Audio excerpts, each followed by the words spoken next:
এই তো মা, এই তো মা, হ্যাঁ আমি চলে এসেছি। এই চলো চলো চলো চলো। আব্বু, সবার মা বাবা কত তাড়াতাড়ি চলে আসে, তোমার আসতে এত লেট হয় কেন? আরে শোনো মা, আমার এই কান ধরছি, আর লেট হবে না। এই চলো চলো। তুমি প্রতিদিন শুধু একই কথাই বলো। কি করবো বলো মধু, এই কাজে থাকি তো, লেট হয়ে যায়। এবার থেকে আমি চেষ্টা করবো খুব তাড়াতাড়ি আসার। এই চলো।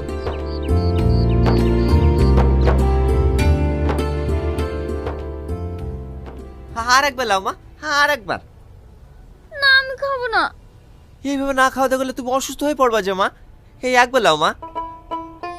আমার যদি পেট ভরে যায় আমি কি করে খাবো বলো? এটাই শেষ, কিন্তু আমি আর খেতে পারবো না। আচ্ছা মা, এটাই শেষ। এই নাও।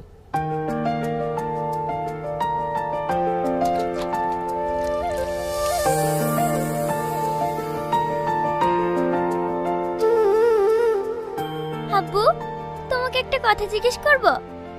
না মা, যত কথা সব সকালে বলবা, অনেক রাত হয়ে গেছে। এখন চুপটি করে শুয়ে পড়া তো। না আব্বা, আজ তোমাকে বলতেই হবে, নাহলে কিন্তু আমি ঘুমাবো না। বলো না আব্বা, আমার মা কোথায়?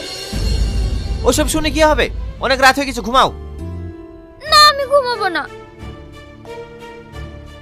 আব্বা, তুমি আমার এত যত্ন করো, তুমি আমাকে খাইয়ে দাও, পরিয়ে দাও, কিন্তু আব্বা সবার মা আছে, আমার মা কোথায় আছে? বলো না আব্বা। তোর মায়ের কথা তোর সামনে বলি কিভাবে বল? তুই যখন এত করে জেদ করছিস, তাহলে শোন, তোর বয়স যখন 7 মাস